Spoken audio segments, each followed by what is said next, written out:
सभी को नमस्कार। और इस यात्रा को हम प्रारंभ करते हैं और आगे बढ़ाते हैं। पहले पार्ट में हमने जो नववर्ष में अंतर क्यों है उसको समझने का प्रयास किया और इसमें और आपका क्लैरिटी बहुत ज़्यादा आ जाएगा। तो चलिए इसको हम आगे बढ़ाते हैं।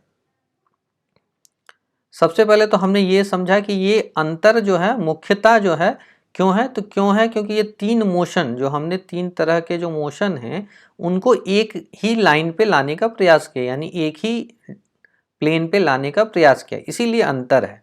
ठीक है, इसको आप कभी नहीं भूलेंगे कैलेंडर को लेकर के। चलिए अब देखिए ये क्या है, तो काल हमारा जो शास्त्रीय जितने भी शास्त्र हैं, खास करके जो ये मुहूर्त में सबसे ज़्यादा इसकी गणना है काल का, तो उसमें काल का जो गणना है तो उसमें कहा गया है कि ये चाहे कैलेंडर हो, चाहे घटी हो, चाहे पल हो, जितने सूक्ष्म से सूक्ष्म निमेष में चल जाए हम, वहां तक भी जाने पे क्या हो रहा है कि हम काल का सिर्फ गणना कर रहे हैं। वर्ष करे चाहे मनु करे, तो मनवंतर हम बोलते हैं जब संकल्प लेते हैं, तो चाहे मनवंतर उतने बड़े टाइम फ्रेम को ले ले, युग ले ले का मतलब हम जो बोलते हैं ना कि ये कलयुग है, ये सतयुग है, तो युग का ले ले, मनवंतर को ले ले, चाहे यहाँ पे ले ले, मतलब चाहे छोटा छोटा पल, निमेष, घटी, ये छोटे मतलब टाइम के यूनिट्स बोल रहे दी हैं, तो उन सब की गणना जो है हम सिर्फ काल को गणने के लिए, यानी टाइम को गणने के लिए कि वो कैसे हम उसको मेजर करें उस पे है। अब देखिए काल मान यानी काल का जो वैल्यू रहेगा वो है कि अब देखिए जो नव यानी 9 जो है, काल जो है 9 काल यानी टाइम को गणने का 9 मेथड हो सकता है कि हम सौर के नाम यानी सन के से बेसिस पे कर ले, सावन यानी जो अहोरात्र का फॉर्मेशन, उसके चंद्रमा, नक्षत्र, पैत्र, गुरु, मनु, देव, ब्रह्मा, मतलब इन सब के अनुसार हम किसी भी टाइम को गण सकते हैं और सबका अलग अलग जो है पैरामीटर्स है। कहने का मतलब ये सब एक नहीं है और इसीलिए अंतर है और सबका प्रयोजन है, ऐसा नहीं कहेंगे कि ऐसा सबका प्रयोजन नहीं है। तो चलिए सबसे पहले अब समझते हैं। अब डेट को हम जानते हैं, जो तिथि, अब तीन चीज है, मंथ, डेट और ईयर। अब इसको थोड़े से समझने का प्रयास करते हैं। तो तिथि, डेट या दिनांक जो बोल ले, डे बोल ले, तो अहोरात्र जिसको हम बोलते हैं, यदि तो तिथि जो हो गया वो डेट से हो सकता है और डे जो होता है मतलब डे मतलब combine of day and night, यानी सनलाइट से जो सनराइज से सनसेट तक और फिर सनसेट से सनराइज तक। ठीक है, तो वो पूरा जो पीरियड हो वो अहोरात्र। तिथि तो आप जानते हैं कि हम जो 12 अंशों का यानी 12 डिग्री का जो पीरियड रहता है उसे हम तिथि बोलते हैं। वो 24 घंटा भी हो सकता है, 22 घंटा भी हो सकता है और 26 घंटा भी हो सकता है। ठीक है, उसका गणना सिर्फ 12 डिग्री पे है। 30 मतलब 360 divided by 30 equals to 12 degree. तो इसमें बोले कि 1 to 1 है, मतलब तिथि वहां भी है, यहाँ भी अहोरात्र भी है, तो वहां भी डेट है, वहां भी डेज है। ठीक है, तो इन सब कैलेंडर में आपको बहुत ज़्यादा अंतर नहीं मिलेगा। हाँ, तिथि 6 तिथि वृद्धि होता है, उसका फिर गणना अलग है, वो फिर उसका भी एक पार्ट बहुत अच्छे से इलॉबरेटिव वे में दिया हुआ है, उसे भी जाके आप देख ले। और यहाँ पे सिर्फ ये समझे कि ये 1 to 1 है, मतलब इसमें ज़्यादा आगे आने वाला चीज़ों में बहुत भेद है। और इसीलिए मैं बोल रहा हूँ कि इसे इस तरह से कंपेयर सकते, इधर डे और तिथि है तो उधर डे और डेट है, तो उधर भी तिथि और अहोरात्र है, दोनों अलग अलग चीज़ें हैं। और लेकिन एक कहना है कि एक एक जैसा, यहाँ यदि एक है तो वहां भी एक है, इस तरह से समझे। अब देखिए मंथ में दिक्कत हो जाता है कि यहाँ जैसे चाहे वो हिजरी कैलेंडर हो चाहे ग्रेगोरियन कैलेंडर हो, और हमारा जब कैलेंडर आता है तो जो कैलेंडर का फॉर्मेशन सिर्फ एक टाइप में हो, यदि कहने का मतलब सिर्फ यदि वो जो है चैत्र बैसाख वाला ले तो आप एक बोलेंगे, लेकिन है नहीं, हमारा सौर्य मास भी है, हमारा नक्षत्र मास भी, हमारा सावन मास भी है। ठीक है, तो वहां के वेरिएशन के कारण वहां जो इतने सारे अंतर, इसीलिए अब अंतर आपको शुरू होगा। वहां क्या तिथि 1 से लेके 30 और डेट भी 1 से लेके 31, 1 से लेके 29, 1 से लेके 30 जो भी आ जाए, मतलब इस इधर के कैलेंडर में ग्रेगोरियन में।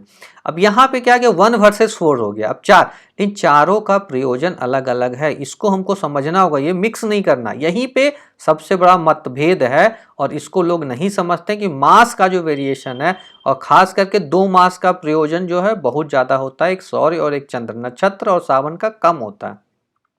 क्यों? क्योंकि इसके मतलब घट आदि में नक्षत्र का मास का यूज करते हैं। चंद्र का तो चंद्रमास का, जिसको चंद्रमास बोलते हैं, लेकिन एक्चुअली जो चंद्रमास है ये मोशन ऑफ मून और मोशन ऑफ सन दोनों के ऊपर डिपेंडेंट है। और सौर्य मास जो है टोटली जो है मोशन ऑफ सन के ऊपर डिपेंडेंट है। और ये हम कभी ना भूले कि हमारी जितनी भी गणना है वैदिक ज्योतिष में, वैदिक एस्ट्रोनॉमी में, ये पूरा का पूरा भू केंद्रिक है, यानी रिलेटिव वेलोसिटी या जो बोल ले उसको लिया गया है, और ये अर्थ सेंट्रिक जो है उस पे ही गणना सारा कुछ किया गया है। इसलिए सौर्य का मोशन है, सूर्य का मोशन है रिलेटिव टू अर्थ, और अर्थ को हम स्टेशनरी मान करके उसका कैलकुलेशन किया गया। तो सौर्य मास जो 30 दिन का सौर्य मास 30 दिन का होगा, चंद्रमास भी 30 तिथियों की होगी, ठीक है। लेकिन सावन भी जो 30 अहोरात्र का होगा। नक्षत्र जो जितने नक्षत्र में चंद्रमा का मोशन होगा उसके हिसाब से 2700 नक्षत्र में, तो उसके हिसाब से नक्षत्र मास का निर्णय होगा। सौर्य मास का जो गणना है बहुत ज्यादा, अभी हम देख ले तो सौर्य जो है, सूर्य जो है अभी मीन राशि में, इसी समय जो है हम बोलते हैं कि खरमास होता है। तो खरमास क्यों बोलते हैं? खरमास को हम मास ही बोले, क्यों नहीं कुछ और बोले? खरमास के साथ कुछ और बोल देते, लेकिन ये खरमास यानी मीन राशि में जब तक सूर्य रहेगा तब तक खरमास होगा। इसी तरह जो है धनु में भी जब सूर्य होता है तो खरमास का समय होता है। तो ये इसलिए हुआ क्योंकि सिर्फ सूर्य पे डिपेंडेंट है। ये 14 तारीख से लेकर 14 अप्रैल तक रहेगा, ठीक है। तो यहाँ पे क्या हुआ कि हम उसको भी अशुभ मानते हैं, अशुभ पीरियड मानते हैं, अशुभ मुहूर्त मानते हैं, ठीक है। मतलब शुभ कार्यों में निषेध है उस समय को, उस समय का, ठीक है। लेकिन सूर्य अपने मित्र राशि में है तो ये बहुत खराब नहीं, लेकिन हाँ शुभ कार्यों में इस पीरियड को निषेध रखा गया है, ठीक है। अब आप समझ लिए कि ये क्यों है कि वो मोशन ऑफ शिव सन है। अब देखिए कि जो चंद्रमास है वो चंद्रमा और सूर्य के मोशन पे, यानी हम पढ़े भी हैं कि मोशन ऑफ चंद्रमा minus motion of sun divided by 12 करेंगे तो जो आएगा नंबर्स वो तिथि हो जाता है, ठीक है। तो उसे समझेंगे। फिर एक होता है चंद्रमास क्षय, चंद्रमास वृद्धि। ये क्यों होता है उसको समझने के लिए और डीप में थोड़ा जाना होगा। इस पर मैं बहुत और तिथि क्षय तिथि वृद्धि दोनों के बीच में अंतर को भी समझाऊंगा, लेकिन यहाँ पे शॉर्ट में समझाता हूँ कि देखिए जो ऋतुएं हैं और जो सौर्य मास है ये दोनों एक साथ चलते हैं। यानी हम एक वीडियो भी है और एक श्लोक आता है ऋतुकर्ता प्रभाकरा, यानी सूर्य के कारण ही ऋतु अयन इन सब का निर्माण होता है, ठीक है। तो इसलिए उसमें वेरिएशन नहीं आएगा। लेकिन जैसे ही हम चंद्र मास के साथ ऋतु को कनेक्ट करते हैं इसके कारण से सिर्फ मास क्षय और मास वृद्धि होता है कि ऋतु को हम कनेक्ट करने लगे हैं चंद्रमास के साथ। एक्चुअल में यहाँ ही पे गलती होता है, और इसी के लिए सारा जो ये 6 मास और 6 वृद्धि और मतलब मास की वृद्धि होती है, जो अधिक मास बोलते हैं, वो अधिक मास इसीलिए बस होता है क्योंकि चंद्रमास को हम ऋतु के साथ कनेक्ट करते आए हैं सदियों से। इसीलिए हम उसको जो है उसको इनकॉर्पोरेट किए हैं कि हमारा जेठ का महीना जो है गर्मी का महीना हो, ऋतु है गर्मी का, ठीक है। और पुष्य का जो मास है वो हमारा सर्दी का ऋतु हो, शरद ऋतु हो। तो उस समय ऐसा ही रहे, चाहे लाखों साल करोड़ों साल बीत जाए तब भी ऐसा हो। लेकिन ऐसे बाकी कैलेंडर्स में ऐसा संभव नहीं है कि एक महीने में जो ऋतुएं चल रही है वही ऋतु चलेगा। कभी मतलब उसमें ठंड वाला महीना में गर्मी आ जाएगा, यानी आज जो ठंड का महीना है, जैसे हम दिसंबर बोलते हैं कि ठंड का महीना है, उसमें वेरिएशन आ जाएगा। लेकिन यहाँ पे उसको कनेक्ट करने के लिए, सिंस कि हमारे माइंड में, हमारे साइकोलॉजी में फिट किया हुआ है कि जेठ का महीना मतलब गर्मी का महीना, सावन भादो का महीना यानी वर्षा का महीना, इसीलिए उसको एक्चुअली वो सौर्य मास से डिपेंड होता है, सूर्य के मोशन पे सिर्फ डिपेंडेंट है, ना कि चंद्रमा। लेकिन जब हम चंद्रमास से कनेक्ट कर रहे हैं इसलिए हमने तिथि क्षय और मास क्षय और मास वृद्धि या अधिक मास का प्रयोजन किया है। करीबन 2.5 से पौने 3 साल जब आ जाता है तो तिथि वृद्धि अधिक मास लगता है, ठीक है। 3 साल 2.5 साल के उपरांत आप देखेंगे कि कहीं ना कहीं एक अधिक मास हो जाएगा। तो यहाँ पे सबसे बड़ा अंतर है जिसको आप शायद समझ पाएंगे, और चारों तरह के जो मास हैं उनका अलग अलग प्रयोजन है। मुख्यतः चंद्रमास का सारे पर्वों में सारे कुछ में यूज होता है। सौर्य मास का उसके बाद प्रयोजन बहुत ज़्यादा है। कुछ पर्व भी हम मनाते हैं जैसे कि मकर संक्रांति है। साथ ही साथ जो खास कर वास्तु में बहुत प्रयोजन है सौर्य मास का, कि किन किन मासों में हम इवन सिंपल बोले तो गृह निर्माण का प्रारंभ नहीं करे या नींव ना दे, जितने भी द्विस्वभाव राशियों का है उसमें नहीं करते हैं। इसी तरह बहुत प्रयोजन है, जैसे जैसे हम आगे समझेंगे तब समझेंगे। उसी तरह वर्ष का प्रयोजन, तो वर्ष का जो है वर्ष अलग अलग तरह से गणना की गई है। जैसे आप समझे होंगे इसमें 5 हैं, जैसे तिथि में 1 वर्सेस 1, मास में 1 वर्सेस 4 या 1 वर्सेस 5 हो गया। अब यहाँ पे भी वेरिएशन समझे, सौर मास से सौर वर्ष का निर्माण हुआ, चंद्र मास से चंद्र ईयर का निर्माण हुआ।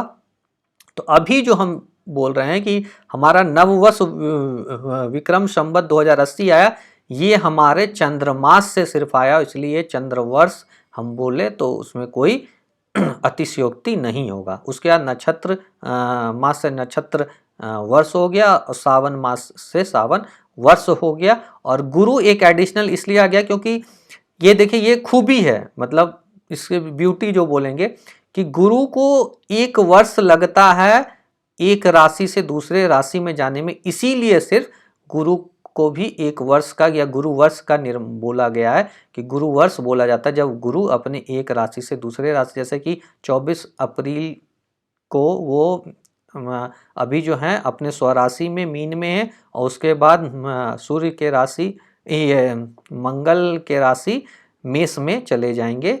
तो इसलिए वो जो वर्ष होता है ये करीबन 1 वर्ष पे ही होता है।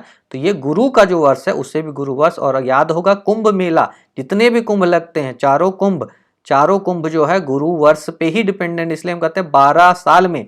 वैसे ये अलग अलग होता है, ये नहीं कि 12 साल यानी इस साल, यानी 12 साल में उसी प्लेस पे दोबारा होता है, लेकिन ये नहीं है कि 12 साल मतलब हरिद्वार नासिक उज्जैन सभी जगह होगा त्र्यंबकेश्वर। तो ये क्या होता है कि हर जगह जो है उसी समय फिर जब गुरु और सूर्य का मोशन आता है तब वो महाकुंभ लगता है। ठीक है, तो मैं आशा करता हूं कि अब आप वर्ष ईयर और सारे और जो मतभेद है, कुछ लोग बोलते हैं कि मैं तो भाई सूर्य वर्ष को मानता, ठीक है, तो आपके यहाँ सूर्य वर्ष का प्रयोजन है हर जगह पे। हम जैसे पूर्णिमांत और अमाश्यांत जो है 2 तरह के मास, चैत्र मतलब चंद्र मास में भी है, तो सभी जगह अलग अलग मानते हैं। यदि सूर्य मास है तो सूर्य जब मेष राशि में प्रवेश करेगा तब आपका नववर्ष शुरू होगा, उसे सूर्य संक्रांति। और संक्रांति शब्द का मतलब कदापि ये नहीं है कि सिर्फ सूर्य का संक्रांति। सूर्य का संक्रांति यानी एक ग्रह जब दूसरे मतलब एक प्लैनेट जब एक राशि से दूसरे राशि में जाता है तो उसे हम संक्रांति करते हैं। और सूर्य का जो है यदि अभी जब मीन से मेष में जाएगा, यदि वहाँ जहाँ पे सौर वर्ष का ही प्रयोजन है, गणना की गई है और सौर मास पे ही वहाँ की कैलकुलेशन है, तो उसे सिर्फ सौर मास को ही माने। और जब वो मेष में जाएगा तब उसे अपना नववर्ष मनाए। तो नववर्ष कभी भी मना सकता है, लेकिन ये जो है ये निर्विवाद, क्योंकि इस दिन इस तिथि को जो है हमारे पृथ्वी की संरचना हुई थी, उद्गम हुई थी, इसीलिए आज नववर्ष मनाया जाता है, ना कि विक्रम संवत का उद्गम हुआ था। इसीलिए हम चैत्र नवरात्र के साथ पृथ्वी का उद्गम को मनाएं। और मैं आप सभी को पुनः हिंदी नववर्ष विक्रम संवत 2080 व चैत्र नवरात्र की बहुत बहुत बधाई और शुभकामनाएं देता हूं। और मैं आशा करता हूं कि ये पाठ आपको बहुत कुछ सिखाया होगा। और आप लोग से मैं पुनः आग्रह करता हूं कि इस वीडियो को जिन लोगों को जरूरत है, जिन लोग समझना चाहते हैं, आगे जानना चाहते हैं, उनके पास ये पहुंचाए ताकि सभी लोगों को पहुंचे। और चैनल को लाइक सब्सक्राइब साथ में करें। सभी लोगों का पुनः बहुत बहुत धन्यवाद।